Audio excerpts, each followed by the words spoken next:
करते हैं आप हमारे गार्जियन हैं, आप हस्तक्षेप करिए, आप एग्जाम को पुनः री एग्जाम करवाइए। देखने में एक सेंटर लग रहा है लेकिन 30 सेंटर के बराबर है, तो ये तो अन्याय है सरासरी ना। 12,000 स्टूडेंट एक डिस्ट्रिक्ट का बात है, आप समझ रहे हो ना, एक डिस्ट्रिक्ट। वो बीपीएससी का स्टैंडर्ड नहीं था, साथ ही साथ बिहार के अलग अलग सेंटरों पर बहुत सारी अनियमितता हुआ इस एग्जामिनेशन में। बिहार के अलग अलग जिलों में अलग अलग तरीके से अनियमितता हुआ, किसी बच्चे को आधा घंटा लेट मिला है, किसी को 1 घंटा मिला है।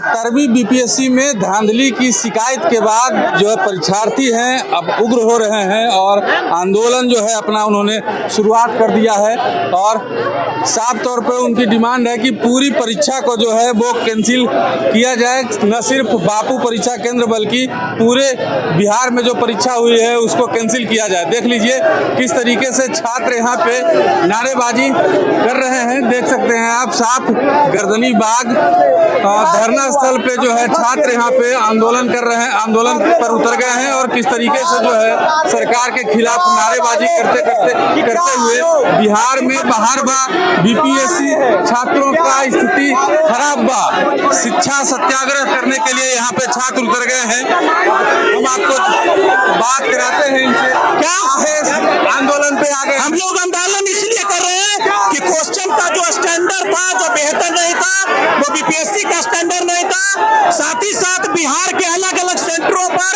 बहुत सारी अनियमितता हुआ इस एग्जामिनेशन में। इसलिए सरकार से अपील करते हैं कि पूरा एग्जाम लीजिए और बिल्कुल ट्रांसपेरेंट तरीके से बीपीएससी के स्टैंडर्ड के अनुसार एग्जाम लीजिए और साफ सुथरी एग्जाम लीजिए। यही डिमांड है, क्योंकि बच्चों सालों साल मेहनत करता है इस एग्जाम के लिए, लेकिन हम लोग आज ठगा हुआ महसूस कर रहे हैं। जिस तरीके से बिहार के अलग अलग सेंटरों पर एग्जाम में अनियमितता की बात मीडिया भाइयों के सहारे से आया है, इससे हम लोग ठगा हुआ महसूस कर रहे हैं, इसीलिए री एग्जाम की डिमांड कर रहे हैं। बीपीएससी कह रही है कि कोई धांधली नहीं हुआ है। बिल्कुल हुआ है, बीपीएससी क्यों नहीं कर हुआ है, और नहीं हुआ तो आप लोग उसकी समीक्षा क्यों नहीं कर रहे? हर डिसीजन आनंद फानंद बन रहा है। और दूसरी बात, बीपीएससी को यह कहना चाह रहे हैं हम लोग उपद्रवी नहीं है, हम लोग सालों साल मेहनत करने वाले स्टूडेंट है, रियल में बीपीएससी के एस्पायरेंट है। आप अपनी अनियमितता को छुपा रहे हैं। प्रशासन और शासन के द्वारा जिस प्रकार से डीएम साहब के द्वारा भी जो हमारे स्टूडेंट को मारा गया है वो भी कहीं न कहीं अनैतिक है, उसके लिए तो आप लोग कुछ नहीं बोलते हैं। कह रहे हैं सामाजिक तत्व आ गए थे परीक्षा केंद्र में। सामाजिक तत्व है, पहले क्यों नहीं चेक किए? हम लोग अगर सामाजिक तत्व होते तो फिर आप एडमिट कार्ड ही नहीं रिलीज करते।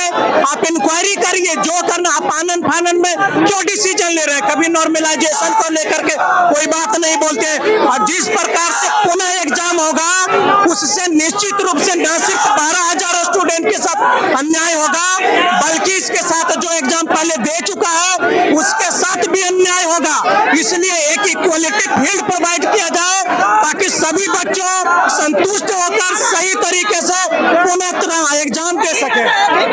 परीक्षार्थियों ने परीक्षा केंद्र के अंदर से पेपर फेंका, लीक नहीं हुआ। लीक नहीं हुआ तो फिर अनियमितता तो हुआ है ना।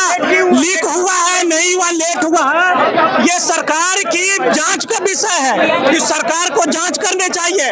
और उसके साथ ही साथ जो क्वेश्चन का स्टैंडर्ड में जो गिरावट आया है इस पर भी सरकार को समीक्षा करनी चाहिए। बैठो तुम भी बैठो। ये भी है, कहा तो जा रहा है कि एक परीक्षा केंद्र पे अनियमितता हुई, अगर मान के चलिए कि बापू परीक्षा केंद्र में, तो कैंसिल हो गया। नहीं, आप ये गलत बोल रहे हैं। मीडिया भाइयों के सहायता से देखिए, बिहार के अलग अलग जिलों में अलग अलग तरीके से अनियमितता हुआ, किसी बच्चे को आधा घंटा लेट मिला है, किसी को 1 घंटा मिला है, किसी को 11 बजे के बाद एंट्री दिया गया है। इसके साथ ही साथ एक सेंटर, उसको मत मानिए, 12,000 बच्चा एक सेंटर पर बैठता है, वो एक सेंटर नहीं, वो 25-26 सेंटर के बराबर है।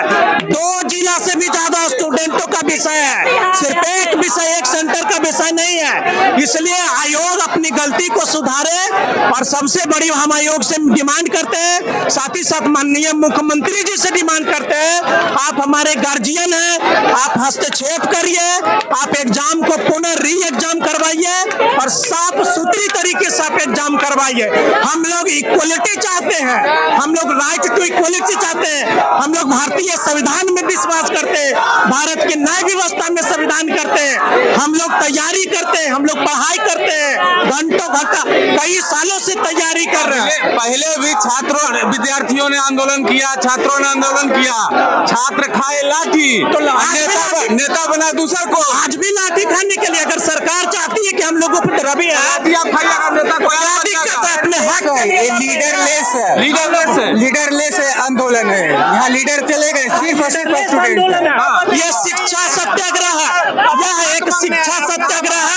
हम अपनी मांग को सरकार के सामने रख रहे हैं। अब इसके बदले प्रशासन सरकार बात नहीं है, कितना 12,000 स्टूडेंट एक डिस्ट्रिक्ट का बात है। आप समझ रहे हो ना, एक डिस्ट्रिक्ट पूरा कैंसिल करना होगा। तो दिखाइए, छात्रों को दिखाइए किस तरीके से जो है नारेबाजी यहाँ पे बैठ करके छात्रों ने शुरू कर दी है। और चारों तरफ देख सकते हैं कि पूरी बीपीएससी परीक्षा को जो है रद्द करने की मांग छात्र लगातार कर रहे हैं। हम और भी छात्र हैं, उनसे बात करने की कोशिश करते हैं। चलिए, काहे इतना आंदोलन पे आ गए हैं जी? एग्जाम कैंसिल कराना है। बापू सभागार में जो एग्जाम हुआ था, हाँ, तो कैंसिल हो गया। कैंसिल हो गया तो उसमें एक सेंटर नहीं ना है, उसमें बहुत सारे लड़कन है। 15,000 के आसपास लड़कन है। हाँ। दूसरी बात, 15,000 लड़कन है तो सोचिए एक सेंटर पर लगभग 500 के आसपास लड़का रहता है। तो 15,000 लड़का 30 सेंटर कैंसिल हो गया। देखने में एक सेंटर लग रहा है लेकिन 30 सेंटर के बराबर है। तो ये तो अन्याय है सरासरी ना। और बिना सोचे समझे एक सेंटर का एग्जाम आपने कैंसिल कर दिया। इस तरह के बहुत सारे सेंटर पर सुनने को मिल रहा है, जिसको आप नजरअंदाज कर रहे हैं। तो ये तो सही नहीं ना है, सबको एक तरह से देखना चाहिए। चलिए देखिए, लगातार जो है छात्र कह रहे हैं कि एक सेंटर की बात नहीं है, सारा सेंटर का एग्जाम जो है कैंसिल होना चाहिए और सभी पूरे बिहार में जो है री एग्जाम 70वीं बीपीएससी का होना चाहिए। अब देखना होगा कि सरकार इनकी बातों को कितनी गंभीरता से लेती है और री एग्जाम होता है या नहीं होता है।